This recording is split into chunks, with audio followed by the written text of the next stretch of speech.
C'est un grand plaisir pour moi de retrouver le public des Audaciens, 2 ans après avoir eu l'occasion de rencontrer peut-être certains d'entre vous dans cette pièce, à l'occasion duquel j'avais pu parler des forts sahariens et des forts russes dans le cadre de la conquête de l'Asie centrale. Et aujourd'hui, nous nous retrouvons pour continuer cette exploration des espaces désertiques qui me semble être particulièrement important pour comprendre le monde dans lequel nous vivons aujourd'hui.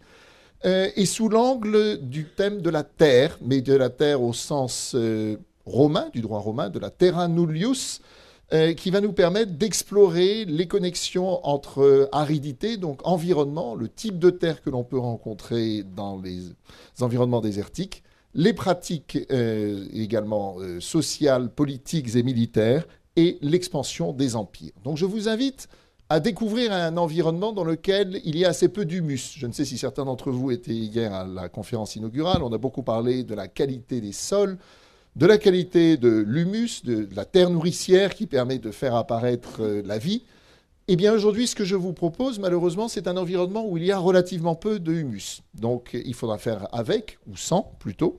Mais c'est une façon pour nous de nous rendre compte de ces territoires qui sont souvent ignorés, souvent oubliés, et pourtant qui ont été au cœur de l'histoire de l'humanité depuis de très nombreux millénaires. Je veux parler d'espaces qui ont certains traits en commun, bien que ce ne soit pas toujours apparent. Si nous comparons par exemple cette image du Grand Air occidental dans le Sahara algérien avec le Kazakhstan, avec la steppe kazakh que vous voyez ici au moment du coucher du soleil dans la zone d'Aralsk, ou le désert côtier de l'Atacama au Chili, au travers de cette photographie prise il y a quelques mois, au mois de juillet dernier, l'Australie par exemple, les déserts australiens. Qu'y a-t-il de commun entre tous ces espaces? On pourrait imaginer qu'il s'agit d'espaces qui sont marqués par des lumières exceptionnelles. Le photographe que je suis aussi y est particulièrement sensible. Mais aujourd'hui, ce que je vous propose en particulier d'explorer, c'est la façon dont ces différents territoires, situés sur une zone que l'on verra assez similaire dans une zone intertropicale, ce sont les modalités du rapport à la Terre qui sont généralement différentes de celles qui sont communément appliquées dans le reste du monde. Les déserts, par leur spécificité, par la rareté des ressources, les milieux hyperarides évidemment ont en général un déficit hydrique significatif, ont forcé les êtres humains à réfléchir d'une manière différente à la manière de vivre et de survivre. Notamment, dans beaucoup de cas, le nomadisme a été dicté par les conditions climatiques qui supposent d'aller chercher les ressources où elles se trouvent, ce qui est un facteur changeant dans les milieux arides, puisque par définition, on ne trouve pas toujours de l'eau au même endroit. Je vous propose donc comme hypothèse de travail, tous ensemble aujourd'hui, pendant les 40 minutes qui nous restent, de considérer les espaces désertiques comme un laboratoire où nous pourrons étudier la rencontre entre deux conceptions de la Terre qui sont antagonistes. D'un côté, ce que j'appelle assez régulièrement les conceptions westphaliennes de l'État, héritées donc des traités de Westphalie de 1648, et de l'autre, les modes de vie nomades. Les deux sont particulièrement opposés. D'un côté, on considère que la conception de l'État, qui est désormais devenue normative, est fondée essentiellement sur la mise en œuvre d'une administration très établie, notamment centralisée, fondée sur la collecte des ressources, donc des impôts, qui est une dîme prélevée sur les bénéfices que la population peut faire au travers du commerce, par exemple, et qui dispose également du monopole de la violence. Donc c'est l'État tel que nous le connaissons aujourd'hui dans le monde entier, le seul État qui ait droit de cité qui soit reconnu. Les espaces désertiques nous permettent de nous rendre compte qu'en réalité, cet État n'était pas la seule formule qui pouvait exister pour que les êtres humains survivent. Il y en avait une autre qui a été nommée il y a quelques années par une historienne et anthropologue italienne qui recherche en Grande-Bretagne, qui est rattachée au King's College de Londres. Benedetta Rossi a créé le concept particulièrement utile pour comprendre les espaces désertiques de kinétocratie. Alors, kinétocratie, donc, qui fait évidemment référence au pouvoir, la façon d'organiser l'État, que l'on retrouve en démocratie, autocratie, plutocratie, etc. Mais kinéto, ceux d'entre vous qui ont fait du grec se souviendront sûrement que ça a trait au mouvement. C'est en fait la relation avec le mouvement. C'est-à-dire, c'est un gouvernement par le mouvement. la façon de gouverner n'est plus fondée uniquement sur la capacité à établir un État stable, qui est le cas de l'État westphalien, donc hérité des traités de Westphalie de 1648, qui est un moment au cours duquel on passe des systèmes féodaux à des systèmes étatiques que l'on pourrait appeler modernes. Et on imagine donc l'ensemble d'outils que les États ont mis en œuvre pour asseoir leur souveraineté et leur contrôle des populations. Dans le cas de la kinétocratie, vous n'avez pas besoin d'avoir, par exemple, le type de bâtiment dans lequel nous nous trouvons. Vous n'avez pas besoin d'avoir une mairie qui représente l'État. Vous n'avez pas besoin d'avoir une assemblée. Votre pouvoir est fondé sur la capacité à rentrer en mouvement dans l'espace sur lequel vous souhaitez vivre. C'est au sein de cet espace que votre pouvoir s'exerce. Donc c'est la kinétocratie, ce qui a un certain nombre de conséquences par rapport au pouvoir tel que nous le connaissons, hérité de l'État westphalien qui est devenu la norme au XXIe siècle, au travers notamment de l'exercice des empires coloniaux. La kinétocratie, elle est beaucoup plus fluide. La kinétocratie est fondée sur une réévaluation permanente des rapports de force, puisque vous avez un certain nombre de groupes qui sont en compétition pour le contrôle d'un espace. C'est souvent un type de pouvoir qui reflète un mode de vie nomade et qui a surtout à cœur également de tenter d'établir un équilibre. Donc les alliances sont changeantes au fur et à mesure. Ces alliances sont changeantes notamment parce que les ressources sont irrégulières. Par définition, vous avez sûrement certains d'entre vous ont déjà eu l'occasion de fouler le sol des déserts, ou vous connaissez les particularités des espaces désertiques. En dehors des puits, les sources d'eau peuvent varier. Les pâturages ne sont pas toujours au même endroit. Donc l'irrégularité des ressources signifie que l'idée d'un pouvoir fixe, comme nous le connaissons, avec des frontières qui ne bougent pas, n'a pas vraiment sens, ne fait pas sens. Et à ce titre, donc, il est particulièrement important pour les différents groupes qui sont en compétition pour le contrôle de ces espaces, d'essayer de trouver des alliances et des dynamiques qui leur permettent de survivre. Par la nature même du pouvoir qui s'exerce au travers de la kinétocratie, il n'y a pas vraiment de marqueur sur le temps long. C'est un type de pouvoir qui est fondé par une évolution permanente et perpétuelle à la fois des rapports de force, mais même dans l'exercice même du pouvoir. Donc il n'y a pas la permanence qui est en général associée avec l'existence d'un État westphalien qui produit notamment des archives accessibles dans des centres d'archives spécifiques et qui permettent donc d'inscrire dans la durée l'existence de cet État. Vous n'aurez pas de peine à imaginer que lorsque vous avez deux conceptions aussi fondamentalement opposées de l'existence politique qui se retrouvent en contact, il est particulièrement difficile de les réconcilier, puisque les deux sont vraiment antagonistes. Et c'est là où nous retrouvons cette illusion, ce que j'appelle cette illusion de la terra nullius, c'est-à-dire que les représentants de cet État, de l'État westphalien, se rendent compte qu'ils font face à un type politique totalement différent, totalement distinct, et ils mettent en avant le concept de terra nullius pour justifier leur prise de possession, selon leurs propres termes, de ces espaces qui, historiquement, avaient été gérés sous le régime de la kinétocratie.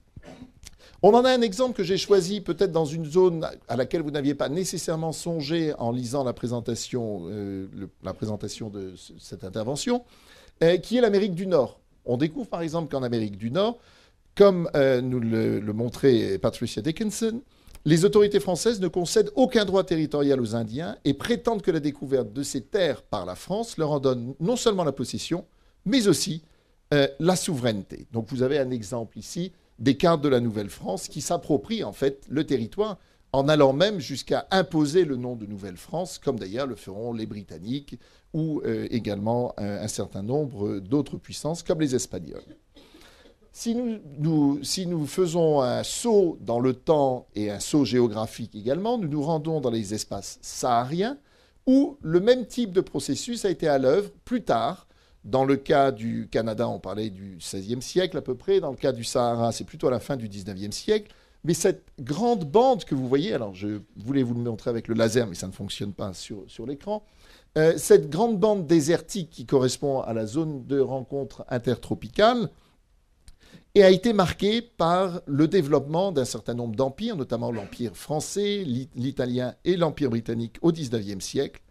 Et à peu près tous ont fait référence, donc vous avez les trois, en bleu l'Empire français, en bleu clair turquoise l'Empire espagnol, l'Empire italien en rose clair et les Britanniques en rouge. Eh bien, tous ces empires ont fait référence au concept de terra nullius d'une manière ou d'une autre. Alors, il y a eu les géographes coloniaux, par exemple, des gens comme Jules Duval qui font régulièrement référence à cette idée d'après laquelle la terra nullius, en fait, donne à la France le pouvoir de conquérir cet espace sans avoir à prouver, notamment auprès d'autres puissances qui pourraient être intéressées, comme la Grande-Bretagne, que la France s'impose au détriment d'autres populations. Et lorsque le public en fait la lecture, par exemple dans les journaux, où vous pouviez voir en 1897, une référence faite dans la presse, que j'ai choisie parmi d'autres, la ville de Boussa dans le Soudan central, en fait, est considérée comme faisant partie de la terra nullius, c'est-à-dire 100 mètres reconnus d'Europe. Et on a également des remarques similaires, par exemple, produites dans le cadre de la production de la presse coloniale, donc avec le petit fanal oranais, avec une présentation de la question de Fashoda telle qu'elle a été interprétée par le député d'Oran, pro-impérialiste Eugène Etienne ici, avec là encore une référence aux populations, à la région qui correspond aujourd'hui au Sud-Soudan à peu près, la région du Bahr el-Khassal, donc du côté du Tchad, comme étant une terra nullius. Ce qui nous pose la question plus générale de la contextualisation de l'impérialisme dans les déserts. Nous avons vu que les impérialismes, lorsqu'ils s'intéressent au désert, n'essaient pas d'aller chercher très profondément. Ils ne trouvent pas de traces d'un État de nature westphalienne qui pourrait éventuellement se présenter comme ayant une possibilité de développer sa présence et de maintenir sa présence. Donc, la colonisation et l'annexation s'imposent.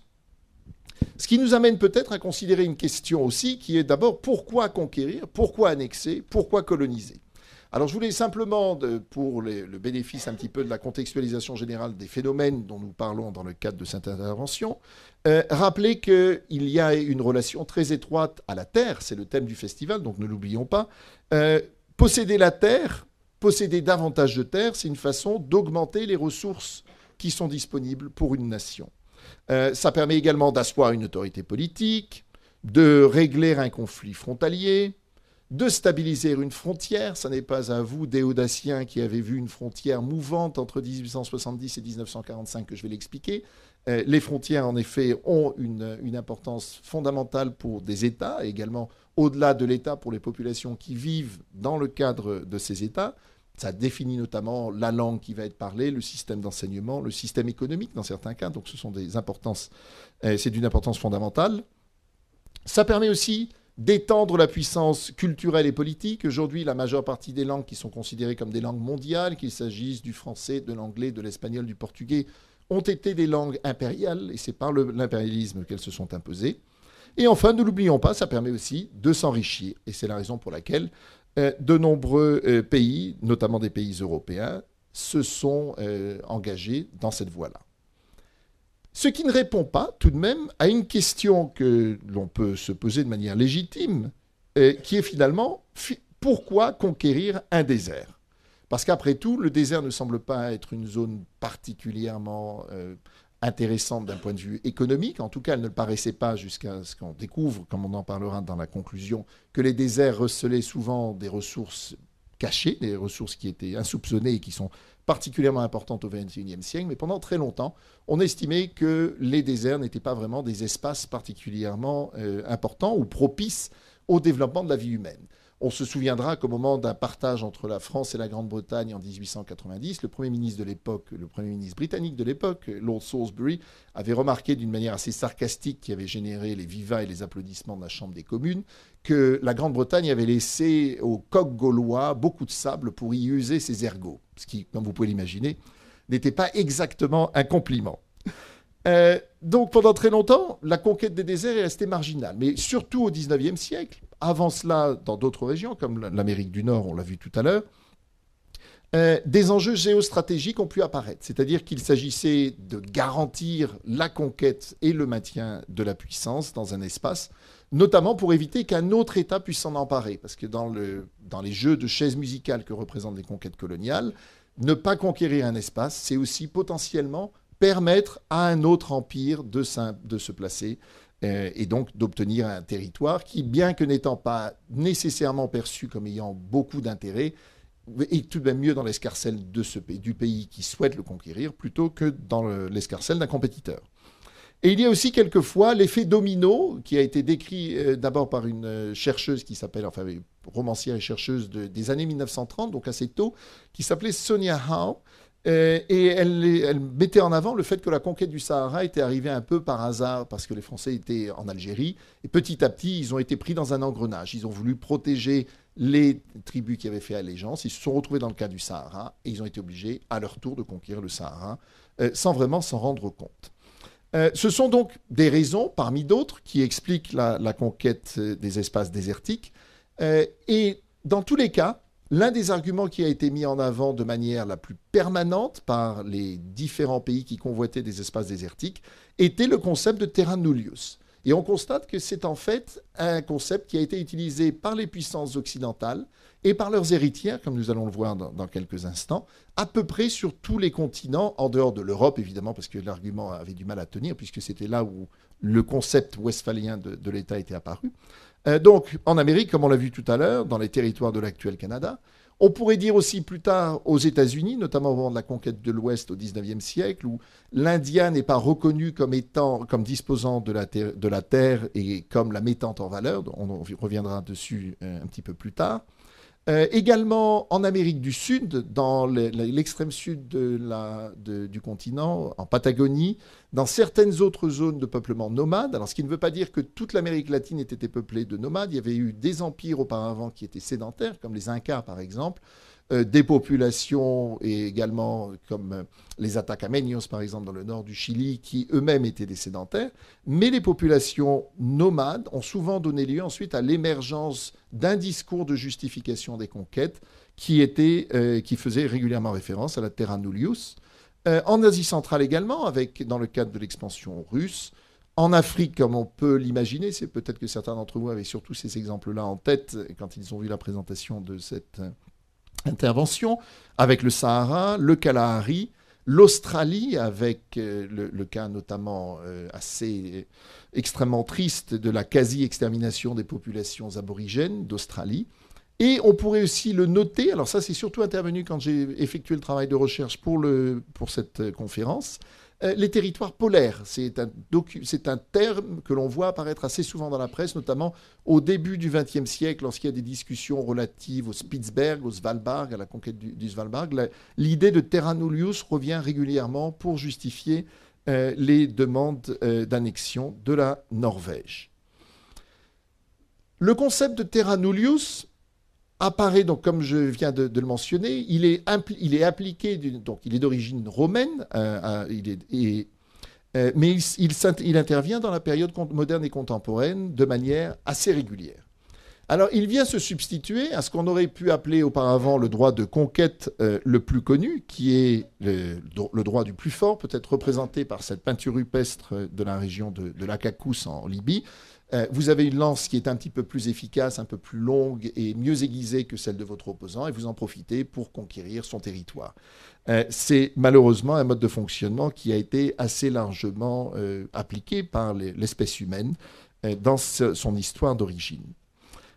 Mais assez rapidement, à mesure que les êtres humains ont développé un meilleur sens politique, la justification par la force brute devient de plus en plus difficile à faire accepter. Donc on essaie, notamment dans la période à partir de l'époque moderne et contemporaine, de trouver des justifications, des moyens de rendre la conquête finalement davantage acceptable d'un point de vue moral. Donc cela peut être de nature religieuse. Ce sont d'ailleurs les premiers éléments qui sont mis en avant, notamment par les Espagnols pour la conquête de l'Amérique latine. Les Britanniques font de même aussi. Vous avez ici la peinture donc, de la fin du XIXe siècle de Thomas Parker sur le secret de la grandeur de la Grande-Bretagne. Des justifications également de nature morale qui sont mises en avant, comme ce fut le cas par exemple pour la couverture de ce manuel scolaire qui présentait les colonies françaises comme étant un facteur de progrès, de civilisation également et de développement du commerce. Et enfin, des questions quelquefois de nature purement politique, comme ce fut le cas au début du XXe siècle, au moment de la conférence d'Algésiras, croquée ici, donc dans le cadre d'une caricature que l'on peut voir ici, avec toutes les puissances européennes qui essaient d'administrer un traitement de choc au sultan du Maroc, mais qui en fait est simplement conçu pour permettre d'affaiblir davantage le Maroc et de prendre possession du royaume. Et dans un contexte, alors le concept de terra nullius permet de cocher toutes ces cases, à la fois une justification morale, politique, dans certains cas éventuellement religieuse aussi, mais la terra nullius, donc qui est héritée du droit romain, permet, en l'absence d'un État déjà établi et dont l'existence ne pourrait pas être contestée, de trouver une justification à l'expansion coloniale. La terra nullius ne fonctionne pas dans tous les cas. On a parlé du Maroc. Alors ça peut fonctionner dans les territoires qui étaient tenus par les Marocains de manière indirecte. C'est d'ailleurs la raison pour laquelle le territoire algérien est si grand. Mais dans le cas du royaume chérifien, le Marzen, on ne peut pas prétendre qu'il ne s'agit pas d'un État. Donc il va être reconnu, mais ce sont ces marges qui vont être grignotées. C'est d'ailleurs l'une des raisons pour lesquelles le Maroc a la configuration géographique qu'on lui connaît aujourd'hui, une étroite bande de terre le long de l'océan Atlantique, parce que les Français ont pu faire marcher l'argument du terra nullius pour essayer d'étendre au maximum le territoire qui était leur colonie à l'époque et qui était l'Algérie. La terra nullius a cet avantage donc d'offrir des justifications, mais elle a aussi beaucoup d'inconvénients, notamment quand on l'observe aujourd'hui depuis notre perspective du XXIe siècle, en particulier parce qu'elle ignore les conceptions alternatives d'engagement avec la terre qui avaient été patiemment cultivées quelquefois au prix de millénaires d'efforts et d'adaptation par les populations locales. Et dans le long terme, elle a également offert une justification soit pour l'absorption, la sédentarisation dans le modèle westphalien des populations nomades, donc la disparition du mode de vie nomade, et c'est quelque chose qui s'est poursuivi dans la période postcoloniale, comme on le verra vers la fin de cette présentation, ou quelquefois même dans l'éradication pure et simple des nomades. Alors il faut se souvenir que la terra nullius, d'abord, s'est établie comme étant, comme étant inspirée d'autres concepts qui ont permis de justifier l'existence d'un droit. Elle est héritée en particulier du droit romain, et elle émane du res nullius, qui sont avec les res derelicti, c'est-à-dire les biens abandonnés, les choses qui sont dites sans maître, et qui s'opposent à deux autres types de choses, les rex communis, c'est-à-dire les choses communes, ou les res propria, c'est-à-dire les biens qui appartiennent à un propriétaire. Le res nullius donc, a donné lieu ensuite à l'émergence de la terra nullius, c'est-à-dire une terre qui est sans maître. Elle est sans maître, non pas nécessairement parce qu'il n'y a personne, et c'est en cela où il est important de prêter attention à ce détail, c'est parce qu'il n'y a personne qui puisse défendre le point de vue d'après lequel il y a eu un droit politique qui a été exprimé sur place. C'est-à-dire que ça n'est pas nécessairement incompatible avec l'existence de populations nomades, mais au motif de la terra nullius, vous ne reconnaissez pas le droit ou l'habilité de ces populations à exercer un pouvoir politique dessus.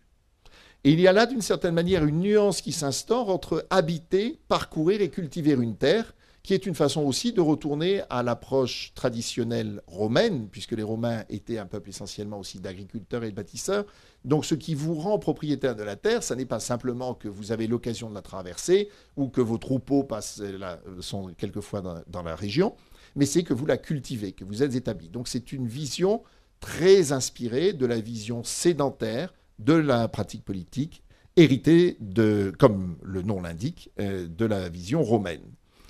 Donc il y a à ce titre un lien très étroit entre d'un côté la mise en valeur et de l'autre le droit d'appropriation. Ce n'est pas parce qu'un nomade traverse un espace qu'il peut en revendiquer la possession politique. Ce qui évidemment revient à ignorer le fait qu'il y a d'autres conceptions politiques que l'on commence à peine à conceptualiser au travers de visions telles que celle de la kinétocratie dont je parlais tout à l'heure.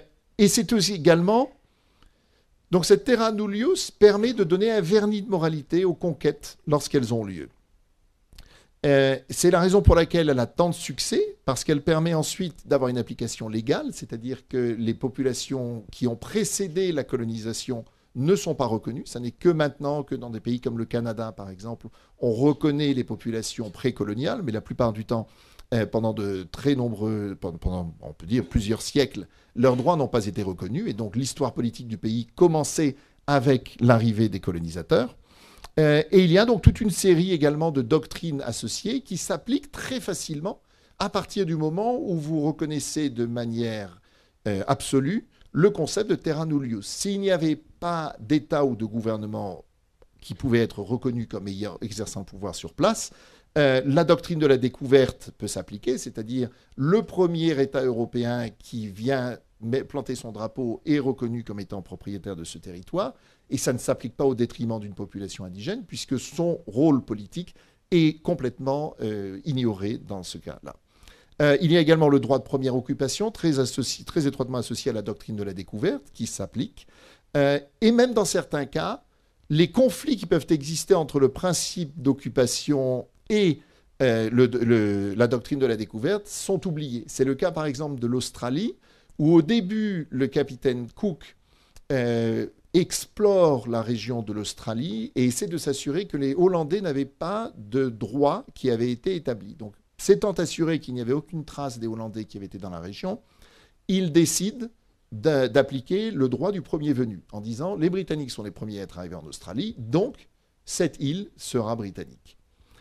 Mais, ce faisant, si ce principe-là avait été appliqué jusqu'au bout, évidemment, il aurait fallu reconnaître que les aborigènes étaient là avant les Britanniques, et ça aurait dû être donc un pays aborigène. Et à la place de cela, finalement, ce droit n'a jamais été reconnu. Donc on constate que quelquefois, les contradictions inhérentes au principe même de terra nullius et à l'arsenal politique qui peut être, et légal qui peut être associé au concept sont oubliées de manière simplement à permettre au droit du plus fort de s'appliquer sans aucune distinction. L'application de la doctrine de la terra nullius a eu des conséquences à long terme, en particulier parce qu'elle a totalement coupé ou tenté d'éradiquer les rapports millénaires, quelquefois, qui s'étaient établis entre les populations autochtones et leurs terres, ignorant par exemple les principes de mise en commun de la terre, puisque la plupart du temps les empires étaient fondés sur la propriété privée, notamment au travers de l'établissement des colons. Et dans le cas de l'Afrique du Nord, cela a donné lieu à des batailles quelquefois épiques pour la reconnaissance des biens en habous, c'est-à-dire qui étaient détenus par la communauté. La terra nullius permet aussi, puisqu'elle ne reconnaît pas l'existence d'une entité politique capable de défendre la propriété privée ou commune des populations qui vivaient auparavant, elle permet donc de redistribuer plus facilement des terres au profit des colons ou des colonisateurs qui pourraient décider de s'installer. Et elle porte en germe, d'une certaine manière, la perte de leurs droits par les habitants autochtones jusqu'au XXIe siècle, comme nous le verrons un petit peu plus tard. Cela, en dépit du fait qu'il y a eu des observations faites assez tôt par rapport aux limites de la res nullius. On pouvait voir, par exemple, dans la revue belge, dans l'entre-deux-guerres, une référence au fait qu'il n'y avait pas en Afrique du Nord de terra nullius et que le Sahara lui-même était continuellement sillonné par d'indomptables tribus nomades telles que les Touaregs. Ce qui était donc une façon de mettre en doute les arguments qui avaient été longtemps mis, notamment par les géographes et par les partisans de la colonisation de la France dans les territoires sahariens. Alors, je ne veux pas présenter les régimes kinétocratiques comme étant uniquement des victimes. Ils ont eux-mêmes essayé de résister et ils disposaient d'un certain nombre d'outils pour résister, en particulier leur connaissance intime du terrain, transmise de génération en génération, souvent facilitée par le nomadisme, qui leur permettait d'être dans une excellente position pour tendre des embuscades, notamment dans les premières périodes de la conquête, lorsque les forces colonisatrices n'étaient pas nécessairement au fait des réalités géographiques. Ils étaient aussi, par la nature même de leur mode de fonctionnement politique, adeptes d'une mobilité qui n'était pas nécessairement accessible pour les populations, pour les tribus, pour les forces militaires qui souhaitaient pratiquer la conquête de la région. Donc cette mobilité des forces locales, des populations locales, des populations nomades, leur permettait quelquefois de tendre des embuscades rapides et ensuite d'échapper aux poursuites des forces militaires impliquées dans la colonisation de l'espace. Donc ça leur permettait aussi, et là nous allons le voir, paradoxalement, ça a offert une façon de légitimer la violence qui a été appliquée contre les sociétés kinétocratiques, parce que leur mobilité leur permettait d'effectuer des coups de main assez facilement, donc d'attaquer rapidement, de créer des embuscades, d'attaquer des colons, donnant ainsi du grain à moudre aux forces coloniales de manière à justifier une réaction musclée, puisqu'il s'agissait à la fois d'une atteinte à l'ordre colonial et également quelquefois de vies humaines qui avaient été perdues à cette occasion.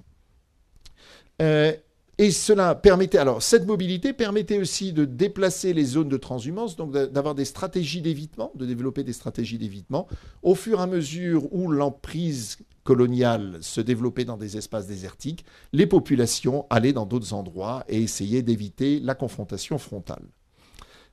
Donc tout cela revenait à mener un certain nombre d'activités offensives, défensives et lucratives, que l'on voit représentées notamment au travers du concept de réseau en arabe. Donc vous avez ici un texte de 1891 sur une razzia dans le Grand Sahara, mais également, par exemple, en Amérique latine, le concept de malón en espagnol, donc qui était une sorte de raid très rapidement organisé pour aller prendre éventuellement des esclaves et des biens, s'emparer de biens, dans les zones frontalières entre les colonisations d'origine espagnole et quelquefois indépendantes au XIXe siècle, qui étaient devenues indépendantes à partir des années 1810-1820, et les populations nomades, notamment dans la région de la Patagonie. Alors évidemment, ces actions de résistance et de défense de la kinétocratie ne restaient pas impunies. On constate que du côté des colonisateurs, l'éradication de la kinétocratie a été assez complète, notamment au travers d'un usage quasi systématique de la violence, que l'on voit à l'œuvre, par exemple, ici aux mains du général Roca en Argentine, avec la conquête du désert, ce que l'on appelle la conquête du désert, une campagne qui a été menée du temps où le général Roca était ministre de la guerre et de la marine sous le gouvernement de Nicolás Avellaneda. Ça a été vu aussi dans le cas des Britanniques, par exemple, au moment de leur conquête du Soudan anglo-égyptien en 1885 et ensuite reconquête en 1896-1898. Nous avons la vue ici de la bataille d'Omdurman en septembre 1898. Et à cela, on pourrait également ajouter, par exemple, l'usage systématique de la violence contre les aborigènes, également en Australie. Là, on a un exemple donc de la police montée des Nouvelle-Galles du Sud, tentant d'éliminer des guerriers aborigènes dans le cadre du Waterloo Creek Massacre de 1838. Les colonisateurs ont aussi utilisé de la tactique habituelle du diviser pour régner, en particulier en s'alliant avec certaines tribus contre d'autres. On l'a vu dans le cas de l'Amérique du Nord avec le Canada, par exemple, où les Français ont décidé de s'allier avec les Hurons contre les Iroquois, par exemple, qui leur permettait donc de diminuer les forces qui représentaient ce que l'on pourrait appeler d'une certaine manière la kinétocratie. Et enfin, leur point important, et je pense que ce n'est pas anodin de le rappeler dans le cadre d'un festival de géographie, c'est leur capacité à contrôler l'espace, y compris par leur intellect, qui a été particulièrement importante, notamment par la pratique de l'exploration et de la cartographie, qui permettait donc de mieux connaître les réalités géographiques des espaces convoités, la création de réseaux de communication comme des pistes. On voit par exemple un document d'archives qui montre le quadrillage du Sahara algérien à la veille de l'indépendance par des pistes en tout genre. Les réseaux télégraphiques également au XXe siècle dans l'entre-deux-guerres. Le développement également de réseaux fortifiés. Alors je me permets de faire une petite parenthèse. J'ai un ouvrage qui va bientôt paraître à ce sujet sur les forts et bords du Sahara au XIXe siècle. Qui étaient donc une spécialité de pratiquement tous les pays européens, en commençant par exemple par les Italiens, dont on voit un exemple ici, les Français dans le cadre du Sahara algérien, avec une couverture de l'espace du Sahara algérien comportant à peu près 120 fortifications sur l'ensemble du territoire, donc beaucoup plus si on considère également les territoires d'AOF et d'AIF. Un système qui sera aussi utilisé par les Russes dans le cadre de leur conquête de l'Asie centrale, comme on peut le voir ici au travers de la conquête du Sir-Daria. Et enfin, alors c'est aussi, ça mérite d'être précisé également, une adaptation stratégique. Très rapidement, les forces coloniales se sont rendues compte qu'étant victimes de coups de main, d'embuscades, il était nécessaire pour elles de s'adapter et d'émuler la mobilité qui avait permis les succès des régimes que l'on appellerait aujourd'hui kinétocratiques, mais qui ne s'envisageaient pas comme cela et qui ne l'étaient pas perçus comme tels par les forces colonisatrices. Des forces colonisatrices qui se sont rendues compte de l'importance de la mobilité et qui ont donc décidé de compléter, dans le cadre de leur panoplie de contrôle, leurs outils en étant mobiles, notamment en construisant des pistes, mais en créant également des compagnies montées. D'où l'importance, par exemple, des dromadaires au Sahara ou en Namibie, ou des chevaux dans le cadre de la conquête de la Patagonie. Et enfin, d'une manière très étroitement liée à l'exploration et la cartographie, finalement en faisant le cercle complet qui permet de revenir au point de départ, le quadrillage également du territoire pour le contrôler. Donc d'avoir une vraie compréhension du territoire, commençant par les explorations et les cartographies, et ensuite représentées soit par des divisions administratives, que l'on peut voir par exemple à l'œuvre ici au Sahara, qui permettent de compléter les moyens de communication qui sont mis en œuvre, communication télégraphique, militaire également au travers des pistes, donc qui permettent d'avoir une emprise et un contrôle du territoire, notamment au travers de la carte. Tout cette armada, tout cet arsenal, en fait, ne va pas disparaître au moment des indépendances, et c'est en cela... C'est l'une des raisons pour lesquelles beaucoup de populations nomades estiment que le moment des indépendances n'a jamais existé pour elles. En particulier les Touaregs. Alors, les liens historiques entre la France et le monde Touareg font que ça a été très largement médiatisé en France, mais ce ne sont pas les seuls. La quasi-totalité des populations nomades dans le monde estiment que le moment de l'indépendance, le moment de l'émancipation, n'est jamais arrivé pour elles. Parce qu'en réalité, le moment de l'indépendance a vu le triomphe de l'État de type westphalien dont je vous parlais au début de cette présentation. Les États qui ont émergé quelquefois au prix des armes, comme par exemple l'Algérie, le Kenya, des pays qui ont pris les armes. On pourrait aussi dire l'Argentine, par exemple, dans le cadre des guerres d'émancipation contre l'Espagne au début du XIXe siècle. Eh bien, qu'ont-ils fait? Ils ont appliqué à peu près à la lettre les modèles étatiques qui avaient été imposés par les puissances colonisatrices. Donc les États postcoloniaux ont essayé de mettre en avant une pratique étatique forte, quelquefois plus contraignante que celle des puissances coloniales. Par exemple, dans le cas du Sahara, les puissances coloniales laissaient en général les nomades traverser les frontières parce que finalement, ils n'étaient que nominales.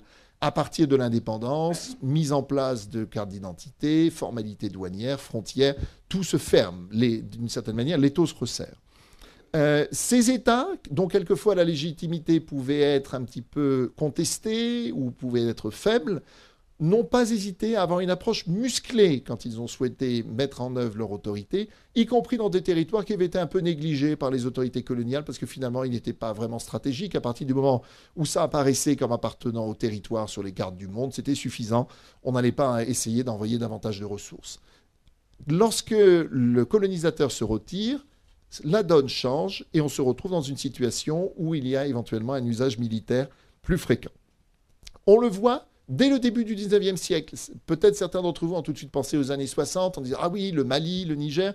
En fait, je suis vraiment partisan de prendre le temps long quand on parle de l'indépendance, de la décolonisation, et en particulier d'établir des relations et des connexions entre l'indépendance des républiques latino-américaines au 19e siècle, au début du 19e siècle, après les guerres napoléoniennes, et l'Afrique du Nord, ou l'Afrique en général. Et souvent, ce sont des parallèles qu'on oublie. Parce qu'on se rend compte que l'Argentine, donc, après avoir réglé ses différents territoriaux avec ses voisins, en particulier avec le Chili, les républiques bolivariennes arrivent dans les années 20, émergent, mais pendant très longtemps, les territoires qui sont sous le contrôle effectif des États qui vont plus tard s'appeler l'Argentine, le Chili en particulier, mais aussi d'autres dans la région, la Bolivie ou le Pérou, ont des frontières mouvantes et permettent à des populations nomades de continuer de survivre. Mais ces populations se sentent de plus en plus menacées, en particulier par les flux migratoires en provenance d'Europe, qui tout au long du 19e siècle font augmenter la population argentine ou chilienne. et elle commence à se lancer dans des coups de main. Donc la frontière devient une zone instable. Et vous avez donc un certain nombre d'hommes politiques, j'ai parlé tout à l'heure du général Roca, qui décident de mettre un terme à cela. Et que font-ils? Eh bien, ils se lancent dans une politique de conflit total avec les populations nomades et mènent la guerre du désert, par exemple, en Argentine, décident de conquérir des territoires patagoniens, dans le cas du Chili, par exemple, en décimant les populations nomades locales. On pourrait remonter au nord en parlant également de la conquête de l'Ouest par les États-Unis, qui, quelquefois, permet d'éviter l'extermination totale, mais au travers de l'extermination du mode de vie, par la poursuite de stratégies de sédentarisation qui finalement mènent à l'extinction lente du nomadisme, par asphyxie ou par des stratégies incitatives. On constate le même phénomène, mais à partir des années 60, en Afrique du Nord, avec les États post-coloniaux qui essaient de mettre un terme à la pratique nomade, à l'exception du colonel Kadhafi en Libye à partir de 1969. Et ce qui explique que dans la bande saharo-sahélienne, il y ait des rébellions à répétition et une instabilité fréquente également du pays Toubou. Alors je voulais simplement terminer cette présentation par une petite référence, une réflexion également par rapport aux enjeux de méthode pour les chercheurs qui souhaitent comprendre les sociétés nomades. Parce qu'il y a évidemment un problème lié à l'absence de sources écrites telles qu'on les connaît. On ne peut pas aller dans des archives comme on le fait habituellement. Et à ce titre, il est donc nécessaire d'essayer d'aller au-delà de ce que l'on appelle les sources conventionnelles dans le milieu historiographique européen et d'essayer de comprendre et de reconnaître l'existence de traces à condition d'avoir, comme Edmond Bernus le faisait remarquer, la volonté de les voir. Donc ça peut être par exemple lire le paysage, et je pense que dans le cas d'un festival de géographie, c'est un élément particulièrement important, lire les ouvrages défensifs, comprendre pourquoi un muret, par exemple, peut s'ériger en plein milieu du désert. Vous avez quelques exemples ici de murets qui permettaient de diviser des territoires ou de défendre des territoires occasionnellement par des populations nomades. On en a un autre ici dans la Drahanette en Algérie. Les lieux de vie aussi, reconnaître l'existence de lieux de vie, essayer de les comprendre, de les analyser. Les espaces de transhumance, les voies de communication, en particulier, par exemple, prêter davantage d'attention aux matchbeds dans le cadre de l'étude du Sahara, c'est-à-dire ces pistes chamelières qui ont souvent été ignorées par les cartographes et qui représentent pourtant des archives à ciel ouvert parce qu'elles nous permettent de comprendre des modes de communication et de commerce caravanier transsaharien alternatifs. En guise de conclusion, les quelques points que je voulais partager avec vous, avant de vous donner l'occasion éventuellement d'avoir des questions en dehors du cadre formel de cette conférence, parce que nous devons terminer à 14h30, et comme on a commencé avec 2 minutes de retard, il me faut encore 1 minute et il sera 32 à l'époque. Donc je veux simplement garantir d'être à l'heure. Mais je resterai un petit peu. Donc, si vous le souhaitez, on peut avoir éventuellement, un peu en dehors de la salle, quelques questions, mais je ne pense pas que j'aurai le temps de les prendre de manière formelle. Parce que je ne voulais pas couper cette présentation compte tenu des différents points qui me semblaient importants. Et il y a 3 points en particulier que je voudrais faire en guise de conclusion pour cette réflexion sur la terra nullius, qui met, d'une certaine manière, comme le festival nous invite à le faire, la terre au cœur des débats et des réflexions. Le premier point, c'est qu'il y a une terre particulière, une terre spécifique qui s'appelle les déserts, qui sont des milieux hyperarides, marqués par des précipitations donc extrêmement limitées, y compris dans les pôles, parce qu'on l'oublie souvent, et c'est vrai qu'il y a beaucoup d'eau sous forme de glace là-bas, mais en fait les précipitations sont limitées, et le concept de terra nullius, comme je l'expliquais en préambule, a été souvent appliqué pour des territoires polaires également, que ce soit au pôle Nord ou dans l'Antarctique. Et ces déserts, ces espaces hyperarides nous offrent en fait un cas d'étude unique pour explorer notamment les notions de souveraineté, de propriété des terres et également les croyances et les pratiques propres à différentes sociétés. Donc ça nous permet de relativiser l'effort qui a été mené pour nous présenter l'État de type westphalien, auquel je faisais référence au début, comme étant normatif. C'est la seule façon de gérer un territoire dans le monde, de gérer une terre dans le monde. En réalité, le contre-exemple provient en particulier de ces espaces désertiques qui nous ont montré que le nomadisme pouvait aussi s'accommoder de ces espaces et développer des stratégies particulièrement avisées pour arriver à la survie de l'espèce humaine dans des conditions extrêmes. Cela nous permet aussi de comprendre, d'offrir une contextualisation historique et géographique pour comprendre certains débats politiques au XXIe siècle, notamment autour des droits des peuples autochtones, des Premières Nations, à un moment particulièrement important, puisque l'exploitation minière, qu'il s'agisse du pétrole, de l'uranium par exemple, ou du fer au Sahara, ou du lithium dans le nord du Chili, et je n'en cite que quelques-uns, beaucoup de questions légales sont en train d'émerger, avec évidemment une adaptation du droit international qui permet de reconnaître davantage le droit des populations autochtones. C'est l'une des raisons pour lesquelles, par exemple, dans le cadre de l'exploitation du lithium au Chili, les populations locales sont régulièrement indemnisées par les multinationales. Et enfin, finalement, d'un point de vue peut-être plus théorique, l'enjeu fondamental que le concept de terra nullius nous a permis d'explorer, c'est aussi celui du contrôle et de l'usage de la terre, avec deux visions. On en revient à cette division entre le nomadisme et le sédentarisme, qui ont une philosophie de la vie, de l'usage des territoires et de la pratique du politique qui sont fondamentalement différentes, comme le tableau que vous voyez ici tente de le résumer à grands traits.